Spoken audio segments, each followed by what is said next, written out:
Hello dear students, आज हमारा lecture number 6 जिसमें हम डिस्कस करने वाले हैं refraction at a spherical surface. Friends, इस लेक्चर में हम डिस्कस करेंगे कि ग्लास का हमारे पास एक स्फेरिकल सरफेस है, राइट। जब ऑब्जेक्ट से रे आएगी और रिफ्रैक्शन होगा तो एयर से यानी कि रेयर मीडियम से डेंसर मीडियम में या फिर डेंसर से रेयर में क्या फॉर्मूला हम अप्लाई कर सकते हैं। तो आइए शुरू करते हैं अपना आज का लेक्चर।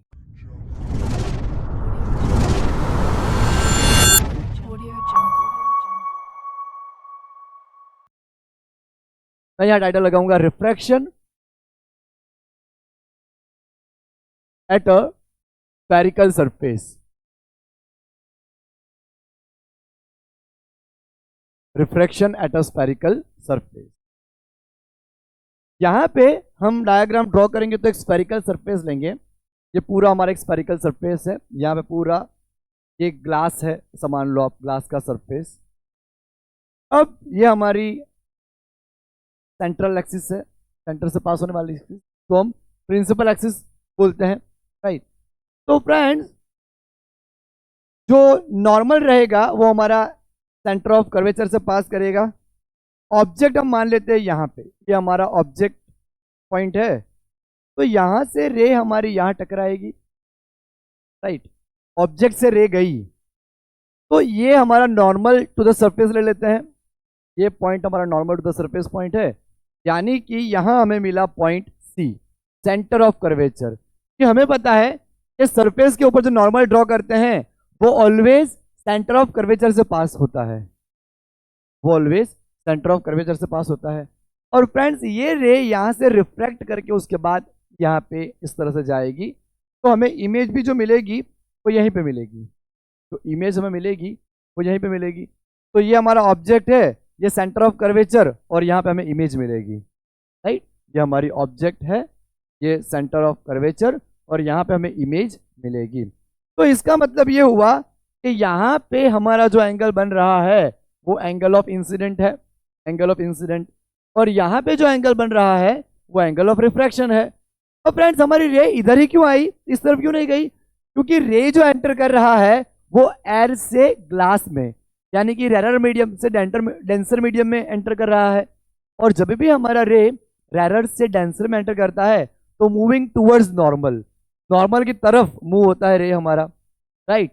रे जो है वो मूविंग टूवर्ड्स नॉर्मल, नॉर्मल की तरफ वो मूव करता है। तो ये हमारी सिचुएशन हो गई। तो ये हमारा हो गया इंसिडेंट एंगल, और यहाँ पे हमें मिलेगा रिफ्रैक्टेड एंगल, राइट। अब ये जो पॉइंट है उसको हम यहाँ पे एन मान लेते हैं, एन।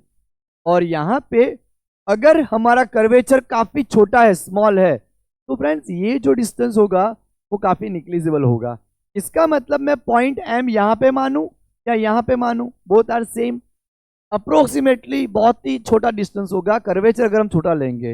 ये कर्वेचर हमारा जितना स्मॉल रहेगा उतना हमारा ये पॉइंट इसी के ऊपर लाई करेगा। तो ये बात हमें आइडिया आ गई कि एम पॉइंट आप यहाँ लो या यहाँ लो, both are same, right. Distance में कोई फर्क नहीं पड़ने वाला। अब फ्रेंड्स, मैं आपको बता दूं कि जो ओ एम है वो हमारा ऑब्जेक्ट डिस्टेंस है, राइट। पोल से हम मेजर करेंगे तो एम पॉइंट में हमने पोल लिया हुआ है, राइट। तो पोल से हम मेजर करेंगे तो पोल पॉइंट ही हमारा एम पॉइंट है यहाँ पे ये। तो वहां से यू डिस्टेंस, ये हमारा रेडियस ऑफ कर्वेचर रहेगा, तो ये हमारा आर डिस्टेंस रहेगा, रेडियस ऑफ कर्वेचर आर। और यहाँ पे हमारा आई है फ्रेंड्स, तो ये जो आएगा हमारा वो आएगा इमेज डिस्टेंस, वहां पे हमें इमेज मिलेगी। तो v जो हमारा यहाँ पे डिस्टेंस आया वहाँ पे हमें इमेज मिल रही है, तो हमारा इमेज डिस्टेंस है। तो ये हमारा ऑब्जेक्ट डिस्टेंस u, रिफ्रैक्ट ये जो है वो सेंटर ऑफ कर्वेचर पॉइंट से पोल का डिस्टेंस, रेडियस ऑफ कर्वेचर, और यहाँ से हमें इमेज मिली उसका डिस्टेंस v। फ्रेंड्स, यहाँ हम ऐसा मान लेते हैं कि इस तरफ एयर है, उसका रिफ्रैक्टिव इंडेक्स हम n1 लेंगे, और इस तरफ ग्लास है, यानी कि ये रेरर मीडियम है, ये डेंसर मीडियम है। कोई भी मीडियम हो सकता है, राइट, लेकिन हमने इसको रेरर मीडियम माना हुआ है, रेरर मीडियम। और ये जो मीडियम है उसको हम डेंसर मीडियम बोल देते हैं, denser medium.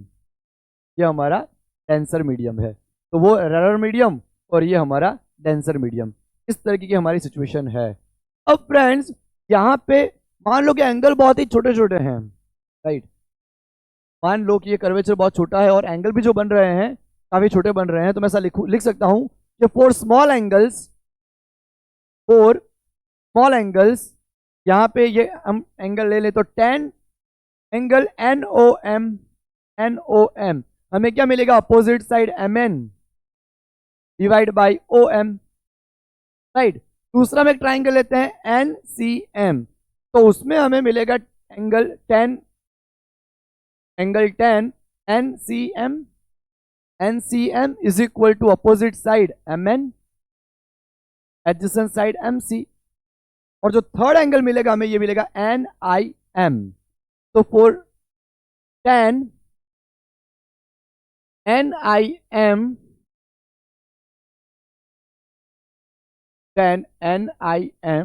that is equal to opposite side MN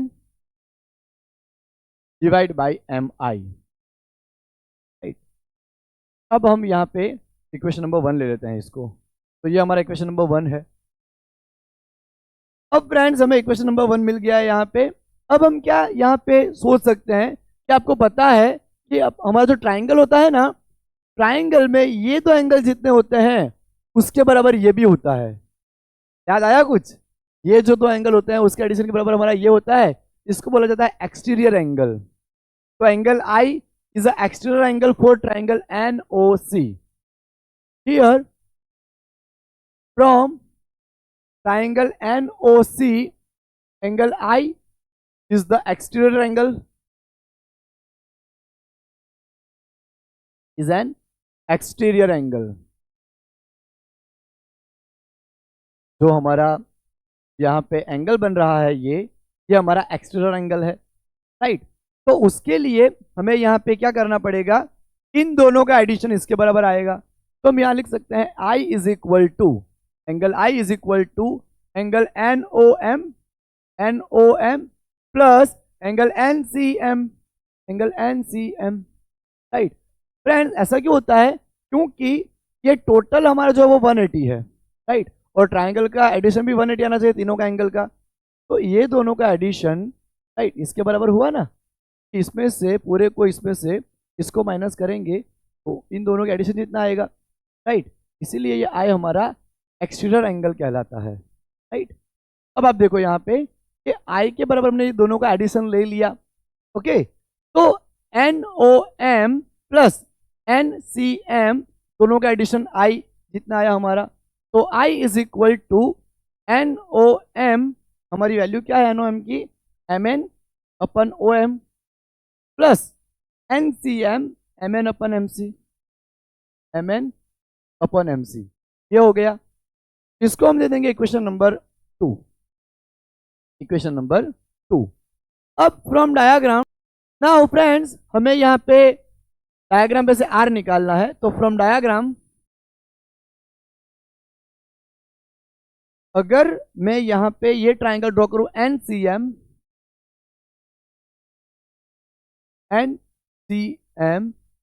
और ब्लू पेन से मैं ड्रॉ कर रहा हूं यहाँ पे NIM, राइट। तो अगर मैं ये रेड कलर के ट्राइंगल में से ये ब्लू वाला ट्राइंगल माइनस करूंगा तो मुझे क्या वैल्यू मिलेगी, R की, राइट। तो from diagram R is equal to triangle NCM minus NIM, ये वैल्यू मिलेगी। तो R is equal to from equation 1 NCM क्या है हमारा MN upon MC minus NIM क्या है MN अपन MI। इसको हम ले लेते हैं इक्वेशन नंबर 3। हमें I और R की वैल्यू मिल चुकी है। अब हम क्या करेंगे, N के ऊपर स्नेल्स लॉ अप्लाई कर देंगे। Applying Snell's law at point N, right, applying Snell's law at point N, तो हमें मिल जाएगा N1 sine I is equal to N2 sine R। Friends मैंने आपको स्नेल्स लॉ कैसे अप्लाई करना है वो बताया था। उसमें मैंने बोला था कि जो मीडियम का रिफ्रैक्टिव इंडेक्स है उसके साथ उसका इंसिडेंट एंगल जो है साइन का, दोनों का मल्टीप्लाई लेना है, दैट इज इक्वल टू दूसरे मीडियम का हमारा जो रिफ्रैक्टिव इंडेक्स है N2 उसके साथ उसका रिफ्रैक्शन एंगल लेना है। तो n1 sin I is equal to n2 sin R। For small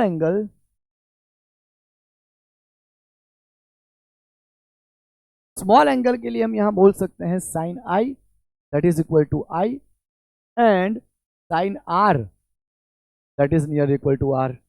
तो यहां हमारा हो जाएगा, हमें पता है कि sin I को हम 10I ले सकते हैं, 10I को हम I लिख सकते हैं, राइट। तो n1 sin I is equal to n2 R। Sine अब हम निगलेक्ट कर देंगे यहाँ पे, तो n1I is equal to n2 R। अब हम यहाँ वैल्यू सब्स्टिट्यूट करते हैं इक्वेशन 2 और 3 से। तो substitute values from equation 2 and 3।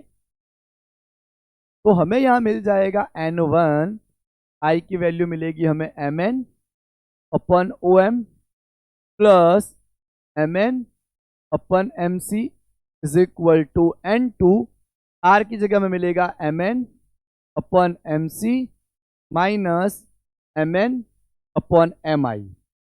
ये वैल्यू मिल गई, राइट। अब हम यहाँ क्या करेंगे फ्रेंड्स कि mn को कॉमन निकाल लेंगे, mn को कॉमन निकाल लेंगे, n1 1 upon om plus 1 upon mc is equal to mn को निकाल लिया common, n2 1 upon mc minus 1 upon mi। तो mn हमारा कैंसिल हो जाएगा। तो जो रिमेनिंग टर्म हमारे पास बची है, रिमेनिंग टर्म जो है वो हम यहाँ पे पहले क्या कर लेंगे OM।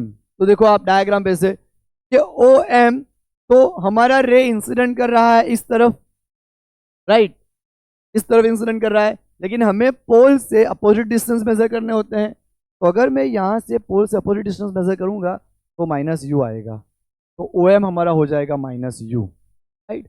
उसके बाद MC, तो MC तो हमारा जो रे इंसिडेंट कर रहा है उसी डायरेक्शन में है, तो वो डिस्टेंस हम लेंगे यहाँ पॉजिटिव, तो प्लस R।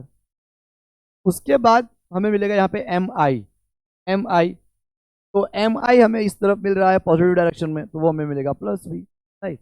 तो MI हमारा हो जाएगा प्लस V, राइट। तो यहाँ पे OM हमें मिल गया minus U, MC 1 upon R is equal to n2 MC 1 upon R minus 1 upon V, है ना। अब हम क्या करते हैं, n1 को अंदर मल्टीप्लाई कर देते हैं दोनों जगह, तो minus n1 by you minus यहाँ n1 प्लस 1 अपन R, तो n1 by R is equal to n2 by R minus n2 by V, right. तो इसको हम इधर लाएंगे और इसको इस तरफ ले आएंगे, तो minus n1 by U plus n2 by V is equal to n2 by R minus n1 by R। तो हमें यहाँ मिल जाएगा n1 by U plus n2 by V is equal to n2 minus n1 by R। तो ये formula हमें याद रखना है स्फेरिकल सरफेस के लिए, जब हमारी रे एयर से ग्लास में ट्रेवल कर रही हो, स्फेरिकल सरफेस या रेयर मीडियम से डेंसर मीडियम में ट्रेवल करके रिफ्रैक्ट कर रही हो, राइट। तो फ्रेंड्स याद रखना भी काफी इजी है, मैं आपको याद रखने भी ट्रिक्स देता हूं। पोल से लेफ्ट साइड हमारे सारे डिस्टेंसेस माइनस में मेजर होता है, नेगेटिव में, तो पोल से लेफ्ट साइड नेगेटिव में आएगा तो माइनस n1 बाई यू। पोल से अगर राइट साइड आएगा तो प्लस n2 बाई वी, और दोनों रिफ्रैक्टिव इंडेक्स का डिफरेंस लेना है आपको n2 minus n1 divide by R। तो जब भी रे हमारी रेयर से डेंसर आए तो ये फॉर्मूला आप अप्लाई करोगे, राइट। मान लो रे हमारी डेंसर से रेयर जा रही हो, अगर हमारी रे डेंसर से रेयर में जा रही हो तो आपको क्या करना है, सिर्फ उसी फॉर्मूला के अंदर n1 की जगह n2 रख देना है, n2 की जगह n1, रिफ्रैक्टिव इंडेक्सेस चेंज हो जाएंगे, राइट। तो यहाँ पे मैं क्या करूंगा फ्रेंड्स, n1 की जगह रखूंगा n2 बाई यू और n2 की जगह रखूंगा n1 by V is equal to n1 minus n2 by R, right. तो ये हमारा फॉर्मूला हो जाएगा टेंसर से रेयर के लिए, टेंसर टू रेयर। तो पहले हमें रेयर से डेंसर के लिए मिला, अब डेंसर के से रेयर के लिए। तो फॉर्मूला आपको याद रखना है, एक याद रखो कोई भी, फिर तो आपको क्या करना है, n1 n2 को रिप्लेस ही करना है। तो फ्रेंड्स आपको याद रखना है कि जब भी हमारी स्फेरिकल सरफेस है, रे आके टकरा के रिफ्लेक्ट हो रहा है, तो फॉर्मूला लगेगा -n1/u plus n2/v is equal to n2 - n1/r। ये हमारा फॉर्मूला लग जाएगा। तो इसी तरह से आप उसको सॉल्व कर सकते हो, right. -n1/u plus n2/v is equal to n2 - n1/r। इस तरह से आपको ये फॉर्मूला मिल जाएगा, आप इसको सॉल्व कर सकते हो, राइट। तो फ्रेंड्स इसी के ऊपर JEE में 3 न्यूमेरिकल्स आ चुके हैं, तो तीनों न्यूमेरिकल्स हम यहाँ पे स्टार्ट करते हैं। फ्रेंड्स ये 2 क्वेश्चन हम करते हैं। यहाँ पे बोला गया कि true transparent media having reflective indices is 1 and 1.5। तो मैं लिख लेता हूँ यहाँ पे n1 हमारे पास 1 है, n2 हमारे पास 1.5 है। Separated by a spherical reflecting surface of radius of curvature 30 centimetre, R हमें बता रखा है 30 centimetre. The centre of curvature of surface is towards denser medium and a point object is placed at the principal axis in a rare medium at a distance of 15। Rare medium में 15 distance पे रखी हुई object को तो -15 centimetre हम कर लेंगे। The distance of image from the pole of the surface is, image का डिस्टेंस हमें यहाँ पे निकालना है, राइट। तो मैं लगाऊंगा formula -n1/u plus n2/v is equal to n2 - n1/r।